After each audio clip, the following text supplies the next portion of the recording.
എന്താട്ടാ നോക്കുന്നത്? നിനക്ക് നുണക്കുഴി ഉണ്ടോ എന്ന്. ഞങ്ങൾ നുണക്കുഴി കണ്ടു. ഒരു ജിത്തു ജോസഫ് മൂവി എന്ന് പറയാൻ പറ്റില്ല. എന്തായാലും എവിടെ അഭിപ്രായം ഞങ്ങൾ ഭയങ്കര ചിരിയായിരുന്നു. അയ്യോ, എനിക്ക് ഭയങ്കര ഇഷ്ടപ്പെട്ടു. ഞാൻ തുടക്കം തൊട്ട് അവസാനം വരെ ചിരിക്കുമായിരുന്നു. എനിക്ക് ഇഷ്ടപ്പെട്ടായിരുന്നു. ഇഷ്ടപ്പെടാനുണ്ടായ കാരണം കോമഡി ആണോ? എനിക്ക് ചില കോമഡികളെല്ലാം വർക്കായിട്ട് തോന്നി, പക്ഷെ ചില കോമഡികളൊക്കെ ഭയങ്കര ചളിയായിട്ടും തോന്നി. ഏട്ടൻ ഏതാട്ടാ ചളി കോമഡി തോന്നിയതിനകത്ത്?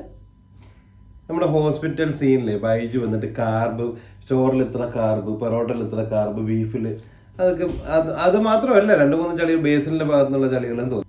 ഈ സിനിമ ആരുടെയും ഒരു കംപ്ലീറ്റ് ഷോ എന്ന് പറയാൻ പറ്റത്തില്ല. ലെറ്റ്സ് സേ ഒരു ജിത്തു ജോസഫ് മൂവി എന്ന് പറയാൻ പറ്റത്തില്ല, ബേസിലിൻ്റെതാണെന്ന് പറയാൻ പറ്റത്തില്ല, ഒരു നായിക ഒരു ആക്ട്രസ് ഓറിയന്റഡ് മൂവിയാണെന്ന് പറയാൻ പറ്റത്തില്ല, അല്ലേ? എന്നോട് ഒരു അഭിപ്രായം ചോദിച്ചാൽ ഇതൊരു ടോം ആൻഡ് ജെറി എന്ന് ഞാൻ പറയും. നമ്മള് കണ്ടുമറന്ന ഒരു ടോം ആൻഡ് ജെറി. ബേസിൽ ജോസഫും സിദ്ദിഖും പിന്നെ ബൈജുടെയും അഭിനയം ഒഴിച്ചു നിർത്തിയാൽ ബാക്കിയുള്ളവരുടെ അഭിനയം അതിൽ അത്ര നിലവാരം എത്തിയതായിട്ട് തോന്നിയില്ല. അജു വർഗീസ് വന്നപ്പോ ഞാൻ വിചാരിച്ചു കോമഡിയോട് കോമഡി, പ്രതീക്ഷിച്ച കോമഡി വന്നില്ല. പിന്നെ അജു വർഗീസും അജു വർഗീസ്, അൽത്താഫ്, ബിനു പപ്പു, മനോജ് കെ ജയൻ ഇവരുടെയെല്ലാം നമ്മൾ കണ്ട് മറന്ന അതേ അഭിനയം, അതായത് പഴയ സെയിം സാധനം തന്നെ എടുത്തു വെച്ചതായിട്ടാണ് തോന്നിയത്. നിഖില വിമലിന്റെ അഭിനയം എനിക്ക് അത്ര ഇഷ്ടപ്പെട്ടില്ല. കാരണം ആദ്യത്തെ സിനിമകളിലെ പോലെ തന്നെ തോന്നി. നിഖില വിമല് അതൊരു ടൈപ്പ് കാസ്റ്റ്. റീസെന്റ് ഇറങ്ങിയ സിനിമകൾ നോക്കുമ്പോൾ നിഖില വിമലിന് ചെയ്യാനൊന്നുമില്ല. ഒരു ദേഷ്യപ്പെട്ട് ഇങ്ങനെ ഇരിക്കുന്ന, കംപ്ലീറ്റ് ഇങ്ങനെ മൂടിക്കെട്ടിയിരിക്കുന്ന ഒരു മുഖം. അതെ, പാട്ടുകളും പഴയ പാട്ടുകൾ പോലെ അല്ലേ, എനിക്കൊന്നും ഓർത്തിരിക്കാൻ പറ്റുന്ന ഒരു പാട്ടുകളും ഒന്നും ഉണ്ടായില്ല.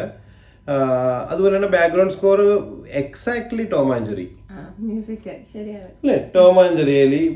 എലി ഓടുന്നു, പൂച്ച പുറകെ വരുന്നു, പൂച്ച ഓടുന്നു, എലി കെണി വയ്ക്കുന്നു, എന്തൊക്കെയോ നടക്കുന്നു, കുറെ പേര് അതിന്റെ പുറകെ ഓടുന്നു. അത് തന്നെയല്ലേ ഏട്ടാ? അല്ലാത്ത പോലെ സൈജു കുറുപ്പേ ഡെഡ് ബോഡി ആയിട്ട് മാത്രം അഭിനയിച്ചാൽ മതിയായിരുന്നല്ലേ? ശരിയാ. സൈജു കുറുപ്പ് ആദ്യം കുറച്ച് സംഭവം ഉണ്ടെങ്കിലും പിന്നെ സൈജു കുറുപ്പ് ഈ പറഞ്ഞ കണക്ക് ഒരു ഡെഡ് ബോഡി എന്ന് പറയുന്നില്ല, അല്ലേ? അത് ആ ഒരു പോർഷൻ പുള്ളി നല്ലോണം ചെയ്തിട്ടുണ്ട്. പിന്നെ അവസാനം ക്ലൈമാക്സിലോട്ടൊക്കെ എത്തുമ്പോ ആ തട്ടുകട അടിയും എല്ലാം കൂടി കാണിക്കാൻ വേണ്ടി ഒരു ലാഗും നമുക്ക് കഥ എക്സ്പെക്ട് ചെയ്യാൻ പറ്റും. ഒരു അല്ലേ, ഫസ്റ്റ് ഹാഫ് കഴിയുമ്പോൾ തന്നെ കഥ ടോം ആൻഡ് ജെറി. ഒരിക്കലും നമുക്ക് ഇതിനെ മൈ ബോസോ അല്ലെങ്കിൽ ജിത്തു ജോസഫ് പ്രീവിയസ് മൂവീസ് ആയിട്ട് ഒന്നും ഒരിക്കലും കമ്പയർ ചെയ്യാൻ പറ്റത്തില്ല. ചില കോമഡികൾ ഞാനും ഇരുന്ന് ചിരിക്കുന്ന കോമഡികൾ ഉണ്ടായിരുന്നുണ്ട്, പക്ഷെ ചില കോമഡികൾ നമുക്ക്, അതായത് നമ്മൾ ഒരുപാട് കാലഘട്ടം പിന്നിലേക്ക് പോയ ഒരു ചിന്ത ഉണ്ടായിപ്പോയി. മെയിൻ ക്യാരക്ടേഴ്സിന്റെ ഒപ്പം തന്നെ ഗ്രേസ് ആന്റണിക്ക് ഒരു സ്പേസ് കിട്ടിയിട്ടുണ്ട്, പക്ഷെ ശരിക്കും അങ്ങോട്ട് ഒത്തില്ല.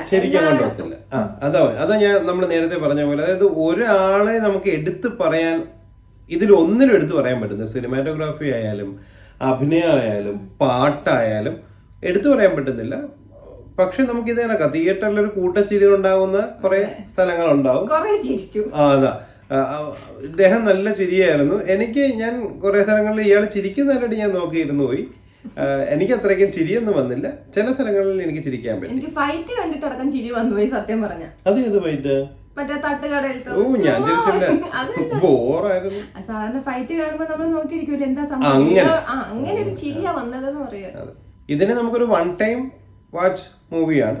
തിയേറ്ററിൽ പോവുകയും നമുക്കൊരു ടോം ആൻഡ് ജെറി കാണുന്ന ഒരു ഫീലോട് അല്ലേ, വൺ ടൈം ഇരുന്ന് കാണാൻ പറ്റും. ലാപ്ടോപ്പ് വെച്ച് കളിക്കുന്നു. ലാപ്ടോപ്പിനകത്ത് അഭിനയിച്ചിട്ടുണ്ട്, അത് ശരിയല്ലേ? ഒരു ലാപ്ടോപ്പ് നല്ലോണം അഭിനയിച്ചിട്ടുണ്ട്. ഒരു വൺ ടൈം വാച്ച് എന്നുള്ള രീതിയിൽ ഈ സിനിമ കാണാൻ പറ്റും.